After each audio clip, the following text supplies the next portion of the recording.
Mas Marco Kartodikromo. Catatan redaksi. Tulisan mengenai Mas Marco Kartodikromo ini adalah pengantar diskusi dari almarhum Soehogi pada waktu panas-panasnya ofensif revolusioner PKI dengan Lembaga Kebudayaan Rakyat atau Lekra. Diskusi ini diadakan oleh LKIK, Lembaga Kebudayaan Indonesia Kristen, daerah Jakarta Raya di gedung kantor DPP Parkindo. Pada waktu itu Jalan Pejamban 1, Jakarta. Walaupun telah hampir 5 tahun berlalu, redaksi menganggap masalah-masalah dalam diskusi itu masih berguna untuk dikedepankan. 1. Fungsi sejarah dalam sebuah negara yang sedang berkembang seperti Indonesia adalah sebagai sumber inspirasi, sebagai kekuatan mental. Hal ini juga disadari oleh kaum kolonialis, dan karena itulah politik sejarah Belanda adalah menyembunyikan setiap tokoh, peristiwa, dan lain-lainnya yang dapat menimbulkan inspirasi perjuangan bagi bangsa Indonesia. Pahlawan-pahlawan Indonesia yang berhasil mengalahkan Belanda, yang berjuang sampai tetes darah, yang penghabisan, yang berjiwa nasional, dikaburkan oleh sejarawan-sejarawan kolonial dalam tumpukan arsip-arsip tua. Apa yang kita ketahui tentang Nuku, tentang Rijali, dan juga tentang Marco, tidak dikenalnya. Marco bukanlah sebuah kejadian yang kebetulan saja, akan tetapi merupakan sebuah politik kolonial yang direncanakan, karena Marco adalah tokoh yang inspiratif dan tokoh yang tidak pernah mau berkompromi dengan Belanda. Sampai saat ini kita masih belum mempunyai tradisi penulisan sejarah yang nasional. Yang kita lakukan adalah penulisan sejarah anti-kolonial, yaitu terbalik 180 derajat dari apa-apa yang dikatakan Belanda. Perspektif daripada peristiwa-peristiwa sejarah tetap sama. Apa yang kita anggap penting adalah hasil operan daripada apa-apa yang dianggap penting oleh sejarah kolonial. Oleh sejarawan kolonial, Mas Marco tidak dianggap penting, dan perspektif ini kita oper begitu saja.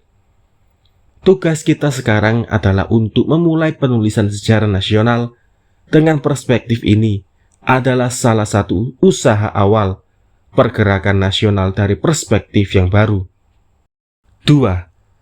Mas Marco dilahirkan menjelang akhir abad 19 di Cepu, sebuah daerah yang kemudian akan berkembang gerakan Saminisme, sebuah gerakan komunis primitif. Akhir abad 19 adalah tahun-tahun yang penuh kesengsaraan bagi rakyat Indonesia di Jawa, karena akibat daripada liberalisme yang dalam kenyataannya adalah free fight competition to exploit Indonesia. Kemiskinan merajalela, kriminalitas meningkat, perhambaan dan penipuan-penipuan kuli-kuli kontrak merajalela. Hal ini semuanya dialami oleh Mas Marco. Akan tetapi ia tidak tergugah apa-apa. Pendidikan Mas Marco hanyalah sebatas pada sekolah Jawa saja. Tetapi kemudian ia belajar bahasa Belanda. Setelah ia mengerti bahasa Belanda dan setelah ia membaca literatur Barat, barulah ia sadar akan ketidakadilan sosial yang dilakukan Belanda atas diri bangsa Indonesia.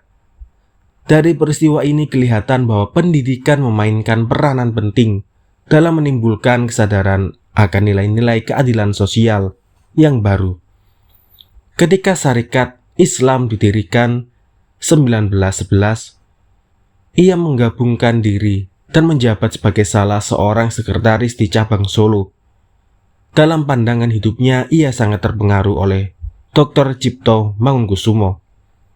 Ketika Dr. Cipto Mangunkusumo, Douwe Steker, dan Suwardi Suryaningrat dibuang pada tahun 1913, kejadian ini sangat mempengaruhi jiwa Marco, karena sekarang ia merasakan kesewenang-wenangan Belanda. Dalam marahnya ia mendirikan Inlands Journalister Bond Solo 1914 sebuah organisasi wartawan revolusioner yang pertama. Sayang usianya hanya setahun. Setelah ketuanya, Marco sendiri dipenjarakan karena delik pers. Organisasi ini bubar. Setelah ia keluar dari penjara, ia kemudian pergi ke negeri Belanda. Akan tetapi sebagai seorang pejuang, ia sadar bahwa negeri dingin ini bukan lapangan perjuangannya.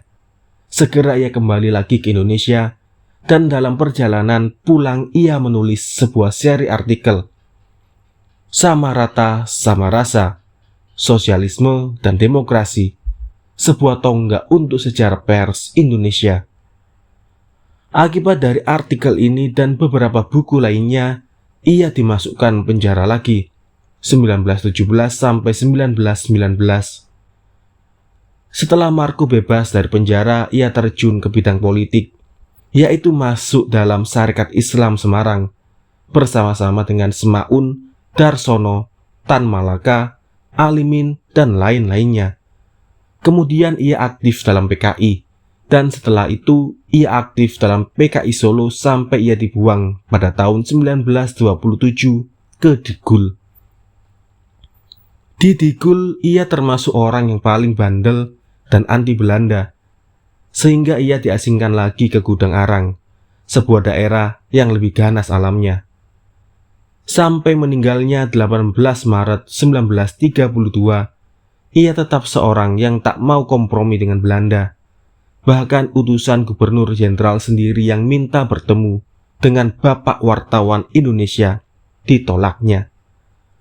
Marco adalah seorang yang tajam pandangannya terhadap situasi sosial zamannya. Banyak kritiknya yang akan terus abadi sepanjang sejarah.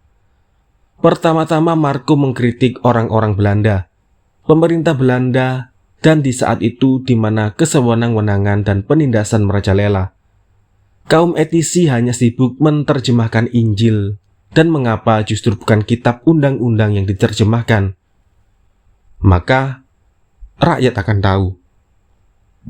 Menurut Marco, kalau sekiranya kitab-kitab undang-undang yang diterjemahkan, maka rakyat akan tahu penipuan-penipuan pemerintah, dan ini akan mendatangkan rasa tidak puas.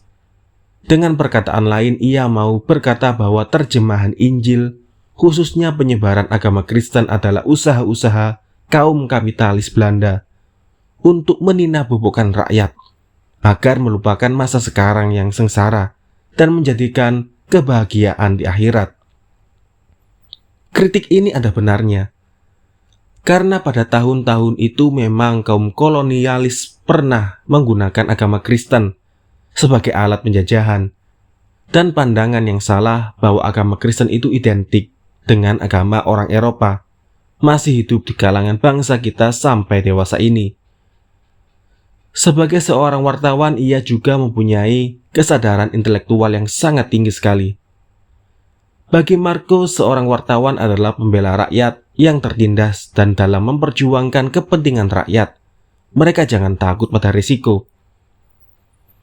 Seharusnya kita kaum jurnalis tidak usah takut dikurung di dalam penjara dan bertempat tinggal di pulau kosong.